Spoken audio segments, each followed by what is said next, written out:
အားလုံးပဲမင်္ဂလာပါရှင်အခုချက်ပြမယ့်အရာလေးကတော့ rainbow vegetable stew လို့ပြောတဲ့တက်တန်ရောင်ဟင်းသီးဟင်းရွက်ဟင်းဟီဟင်းလေးဖြစ်ပါတယ်အဲ့တော့ရေတက်တွေအများကြီးလိုအပ်တယ်အခုလို၆သွေးတဲ့ရာသီမှာဒီရာသီပေါ်တဲ့ဟင်းသီးဟင်းရွက်ကလေးတွေကိုကျမတို့သေချာချက်ပြုတ်ပြင်ဆင်မှာဖြစ်ပါတယ်ပါဝင်တဲ့ပစ္စည်းတွေကတော့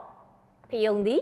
ဖြစ်ပါတယ်ဖယုံသီးမှာပါဝင်တဲ့အာဟာရတွေကတက်ထုတက်အားဖြင့်ဆိုလို့ရှိရင်အများကြီးပါတယ်ကယ်လ်ဆီယမ်မက်ဂနီဆီယမ်ပိုတက်ဆီယမ်ဆိုဒီယမ်မက်ဂနီစ်အိုင်ရွန်အိုင်အိုဒင်းအစရှိသဖြင့်ဗီတာမင်တွေလည်းအများကြီးကျွမ်းဝပါတယ်ဖယုံသီးထဲမှာရှိတဲ့ဖယုံစီဟာဆိုရင်အိုမီဂါ3နဲ့အိုမီဂါ6တွေအများကြီးပါတဲ့အတွက်တရေစာအဖြစ်စားလို့ရပါတယ်အဲ့တော့ဒီဖယုံသီးလေးနဲ့အတူတွဲဖက်ပြီးလိုက်တဲ့အသီးရွက်တွေကတော့ဒီရာသီပေါ်တဲ့မုံလာဥအဖြူလေးတွေဖြစ်ပါတယ်မုံလာဥအဖြူလေးတွေကဆိုလို့ရှိရင်လည်းအင်မတန်မှရေတက်တွေကျွမ်းဝပြီးတော့ဝယ်ရတာလည်းလွယ်ကူတယ်စားရတာလည်းအင်မတန်မှနူးညံ့တဲ့ရာသီပေါ်သီးဟင်းသီးဟင်းရွက်ဖြစ်ပါတယ်နောက်တစ်ခုကတော့ကစွန်းဥလေးဖြစ်ပါတယ်ကစွန်းဥမှာမှကစွန်းငချိလို့ခေါ်တဲ့ကစွန်းခရမ်းရောင်လေးတွေကိုရွေးပြီးတော့ကျမတို့ချက်ပါမယ်ဒီလိုကစွန်းဥလေးမှာဆိုလို့ရှိရင်ကစွန်းဥကအာလူးတက်စားလို့ရှိရင်သူကစီးကြိုသမားတွေပါကစွန်းဥလေးတွေဆိုရင်စားလို့အတွက်တဲ့ပါတယ်အဲ့တော့နောက်တစ်ခုသူနဲ့တွဲပြီးတော့ကျမတို့မုံလာဥအနီလေးတွေနဲ့မုံလာဥအနီပေါ့နော်အဲ့တော့မြေအောက်မှာဥတွေဖြစ်တဲ့မုံလာဥအဖြူတို့မုံလာဥအနီတို့ဆိုတာတွဲပြီးတော့ချက်လို့ရှိရင်အာဟာရတွေပို့ပြီးပြည့်ဝသလိုစားရတာလည်းပို့ပြီးတော့စားလို့ကောင်းပါတယ်နောက်တစ်ခုကကြတော့ကျမတို့ဒီကော်တခါးသီးပေါ့နော်ကော်တခါးသီးရှမ်းပြည်မှာစိုက်တယ်မြို့မြို့ပတ်ဝန်းကျင်မှာလည်းစိုက်တယ်ကော်တခါးသီးလေးတွေကိုလည်းကျမတို့ထည့်ပြီးချက်ပါမယ်သူနဲ့အတူတူအာဟာရလည်းတူအရသာလည်းတူတဲ့အားလုံးလက်လန်းမိတဲ့ဘူးသီးပေါ့နော်ဘူးသီးလေးကိုလည်းကျမတို့ဒီထဲမှာထည့်ပြီးချက်ပါမယ်ဘူးသီးလေးထည့်ချက်မယ်နောက်ပြီးရင်ကြတော့အသားဓာတ်တွေတိုးစေဖို့ဗီတာမင်တွေတိုးစေဖို့အတွက်ပဲဒီစိမ်းပဲတောင်ရှည်အစိမ်းလေးတွေကိုလည်းဒီထဲမှာထည့်ပြီးတော့ချက်ပါမယ်ရှင်ခရမ်းရောင်အနေနဲ့ကတော့ခရမ်းသီးလေးတွေကိုပပလေးတွေလှီးပြီးထည့်ချက်ပါမယ်အနီရောင်အဖြစ်နဲ့တော့ခရမ်းကျင်သီးလေးတွေကိုဟင်းအိုးလေးကျက်သွားတဲ့အချိန်မှာအပေါ်ကနေအုပ်ပြီးတော့ထည့်ပါမယ်နောက်ပြီးလို့ရှိရင်ဒီဟင်းလေးတွေကိုအပေါ်ကနေပြီးတော့အနံလေးမှုေးသွားအောင်လို့ကျမတို့နံမင်လေးတွေကိုဟင်းရည်ကျက်တဲ့အခါအပေါ်ကအုပ်ပါမယ်ဟင်းခတ်အမွေးကြိုင်နေကြတော့ကျက်သွန်ဒီလေးတွေထည့်ပါမယ်ကျက်သွန်ဖြူလေးထည့်ပါမယ်ပြီးလို့ရှိရင်အင်မတန်မှအာဟာရပြည့်ကျန်းမာရေးအတွက်ကောင်းစေတဲ့ဂျင်းလေးလက်ဆက်ကလေးကိုလည်းတပြားရိုက်ပြီးတော့ထည့်ချက်ပါမယ်နောက်ထပ်ဟင်းခတ်အမွေးကြိုင်တစ်ခုအနေနဲ့စနွင်းမုံလေးတွေကိုလည်းကျမတို့ထည့်ပြီးချက်ပါမယ်စားလေးကတမုံနှစ်မုံထည့်ပါမယ်ငရုတ်ကောင်းလေးတွေကိုကြိုက်သလိုထည့်ပြီးကျမတို့စားပါမယ်ဒီတစ်ခါမှာတော့ကျမတို့သူ့ကိုစီလေးနဲ့တန်လွင်စီရှိရင်တန်လွင်စီမြေပဲစီရှိရင်မြေပဲစီတန်လေးနေကြစီရှိရင်လည်းနေကြစီဟင်းသီးဟင်းရွက်စီရှိရင်လည်းရှိတဲ့စီပေါ့နော်စီလေးနည်းနည်းနဲ့ကျမတို့ချက်ပါမယ်အဲ့တော့ဒါလေးကတော့ the rainbow vegetable stew လို့ပြောတဲ့တက်တန်ရောင်စုံရှိနေတဲ့ဟင်းသီးဟင်းရွက်ကလေးတွေကိုအခုဒီမှာဆိုရင်6မျိုးတောင်ပါတယ်ပေါ့နော်ဒါလေးနဲ့ကျမတို့အရေးဆက်ချင်းလေးနဲ့ဟင်းလေးကိုချက်ပြမှာဖြစ်ပါတယ်စီလေးအပူပေးပါမယ်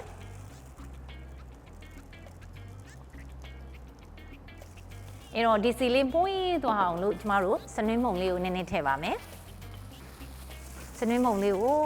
လက်ဖက်စားစွန်းလေးနဲ့တဝက်လောက်စွန်းပြားလေးထည့်ပါမယ်အဲ့ဒီတပြိုင်တည်းမှာပဲလှီးထားတဲ့ကျက်သွန်ဒီလေးတွေကျက်သွန်ဖြူလေးတွေကျင်းလေးတွေထည့်ပါမယ်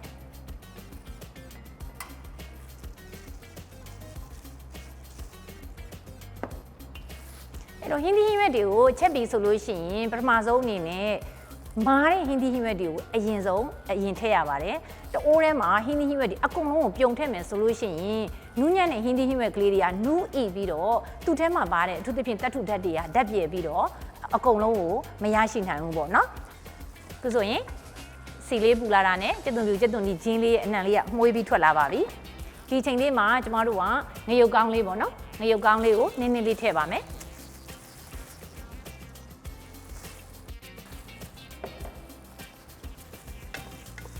အဲ့တော့ပုံမှန်ဆိုလို့ရှိရင်အသားတွေငါးတွေချက်တဲ့အချိန်မှာလူတွေကစနွင်းသုံးပေမဲ့ဟင်းသီးဟင်းရွက်တွေချက်တဲ့အချိန်မှာစနွင်းကိုသုံးထားမရှိကြပါဘူးအဲ့တော့စနွင်းကအင်မတန်မှအာနိသင်ကောင်းတဲ့ဟင်းခတ်အမွေးကြိုင်တစ်ခုဖြစ်သလိုအာဟာရတွေကျွဲဝါတဲ့အပြင်လူရဲ့ကျန်းမာရေးတွေလည်းအများကြီးအထောက်အကူပြုပါတယ်ဒါကြောင့်မို့လို့စနွင်းကဒါသုံးသင့်တဲ့ထဲမှာပါပါတယ်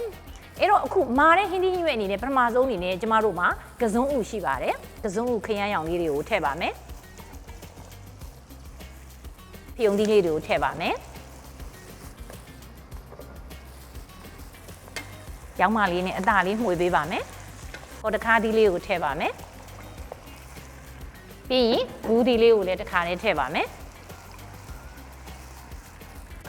ဒါ ဒါလေးတွေကိုတမသွားအောင်လို့ညံ့ညံ့တက်တာလေးဖြစ်သွားအောင်ညင်ညင်တတာလေးနဲ့မှွေပေးပါမယ်ပြီးလို့ရှိရင်အဖုံးလေးခဏအုပ်ထားပေးပါမယ်ပြီးလို့ရှိရင်ဒီထဲကိုနောက်ထပ်ဟင်းရွက်တစ်ခုဖြစ်တဲ့မုံလာဦးအဖြူလေးတွေထည့်ပါမယ်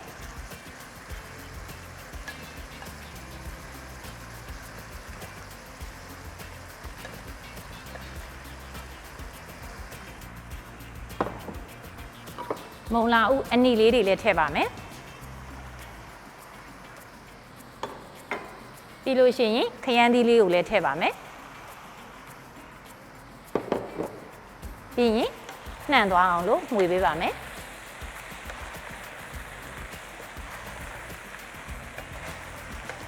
ဟင်းဒီဟင်းရွက်ကလေးတွေကယာတီလိုက်ပေါ်တာဖြစ်တဲ့အတွက်အင်မတန်မှလက်ဆက်တဲ့အတွက်အခုလိုချက်ပြုတ်တဲ့နေရာမှာအရန်ကိုအာဟာရတွေနဲ့ပြည့်ဝပါတယ်လူတွေကိုစားခြင်းစိတ်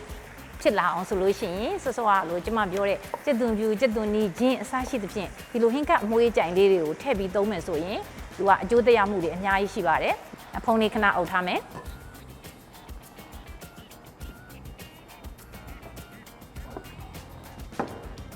အဲ့တော့ဟင်းဒီဟင်းရွက်ကလေးတွေကိုအစင်လိုက်ထည့်ခြင်းကြောင့်ဘယ်ဟင်းဒီဟင်းရွက်ကမှနူးဤလည်းမသွားဘူး overcook လို့ပြောတယ်ဟင်းချက်လွန်တာလည်းဖြစ်မသွားဘူးပေါ့နော်ကဲအခုတော့ပဲဒီစိမ့်လေးတွေကိုထည့်ပါမယ်သူနဲ့အတူနောက်ထပ်မုံညင်းစိမ့်ရွက်ကလေးတွေကိုလည်းတစ်ခါတည်းထည့်ပါမယ်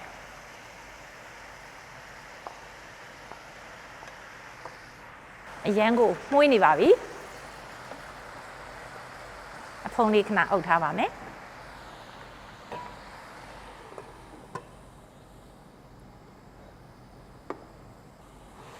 ဟင်းရွက်ကလေးတွေကိုဒီလိုလေးတမအောင်မှွေပြီးပြီဆိုလို့ရှိရင်ကျမတို့ရေလေးနည်းနည်းထည့်ပါမယ်ငရုတ်သီးစိမ့်လေးကိုလည်းအရသာလေးဆက်ဆက်ကလေးဗီတာမင်စီကျွဲသွားတဲ့ငရုတ်သီးစိမ့်လေးကိုလည်းနည်းနည်းလေးထည့်ပါမယ်ပြီးရင်အဖုံးလေးဖုံးပြီးတော့ခဏလေးနှက်ထားပါမယ်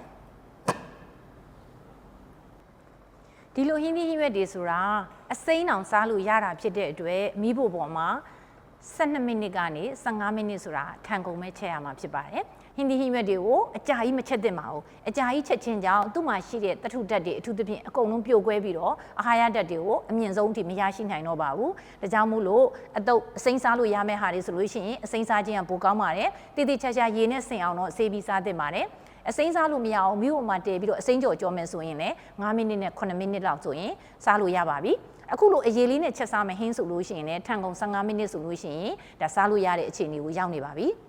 အသီးရွက်တွေကိုတစ်ခုတည်းစားသုံးခြင်းဆိုရင်အာဟာရကလုံလောက်အောင်မရပါဘူးအခုလိုမျိုးစုံနေအောင်စားလိုက်တော့မှသာလျှင်ခုနပြောတဲ့ဗီတာမင်ကလည်း A B C D E K အကုန်ရမယ်တတ်ထုတက်အားဖြင့်လည်း A ကနေ Z အထိအကုန်လုံးရရှိတဲ့အတွက်ကျမတို့ခန္ဓာကိုယ်ကြီးမှာလိုအပ်နေတဲ့မျက်စိအတွက်သပင်အတွက်သွားအတွက်ခန္ဓာကိုယ်အယိုးအကြောတွေအတွက်အသွေးအသားတွေအတွက်အားလုံးအတွက်လိုအပ်တဲ့စွမ်းအင်တွေခန္ဓာကိုယ်ကြီးအုံနှောက်ကိုသတင်းပို့ဖွံ့ဖြိုးဖို့အတွက်လိုအပ်တဲ့အရာတွေအားလုံးကိုကျမတို့ခုလိုစုံအောင်စားမှရမှာဖြစ်ပါတယ်ဒါကြောင့်မို့လို့ခရမ်းကျင်သီးလေးတွေကိုထည့်မယ်နနံပင်လေးကိုအပေါ်ကနေအုပ်မယ်ပြီးလို့ရှိရင်ကျမတို့သီးဆုံဟင်းလေးကိုမီးလေးပိတ်ပြီးတော့ခဏလေးနှက်ထားလိုက်မယ်ရန်ကိုမှုကြိုင်နေပါပြီ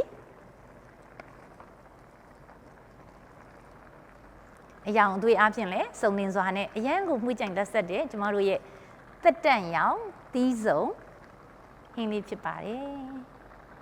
ကဲအခုဆိုလို့ရှိရင်မှုကြိုင်နေပြီးတော့အာဟာရတွေနဲ့ပြည့်ဝတယ်တက်တန်ရောင်သီးစုံဟင်းလေးကတော့စားဖို့အဆင်သင့်ဖြစ်နေပါပြီ။ဒါကြောင့်မို့လို့ကျမတို့ကထပ်ထည့်တဲ့ပစ္စည်းတွေဖြစ်တဲ့ငပြားရည်တို့အချိုမှုန့်တို့ဟင်းခတ်မှုန့်တို့ဘာမှမပါဘဲနဲ့ကျက်သွန်ပြူကျက်သွန်နီဂျင်းစပလင်အစရှိတာလေးတို့အသီးအရွက်10မျိုးနဲ့ချက်ထားတဲ့သီးစုံတက်တန်ရောင်သီးစုံဟင်းလေးဖြစ်ပါတယ်။သူကကယ်လိုရီအားဖြင့်ဆိုလို့ရှိရင်ကယ်လိုရီ100ပဲရှိပါတယ်။ပြီးလို့ရှိရင်အာဟာရအားဖြင့်တော့လူတစ်ယောက်ထမင်းနေဟင်းနေနဲ့တပကံကြီးစားတာနဲ့ညီမျှတယ်အသားဓာတ်ကစီဓာတ်တတ္ထုဓာတ်နဲ့ဗီတာမင်တွေကျွဲဝတဲ့ဒီလိုမျိုးသီးစုံဟင်းလေးတစ်ခွက်ကိုနေကင်းစာပဲဖြစ်ဖြစ်ညစာပဲဖြစ်ဖြစ်သုံးဆောင်မယ်ဆိုလို့ရှိရင်လူတွေကျန်းမာရေးနဲ့ညီညွတ်တဲ့အာဟာရတွေနဲ့ကျွဲဝတဲ့ပြည့်စုံနေတဲ့ဟင်းလျာလေးတစ်ပွဲပဲဖြစ်ပါတယ်ရှင်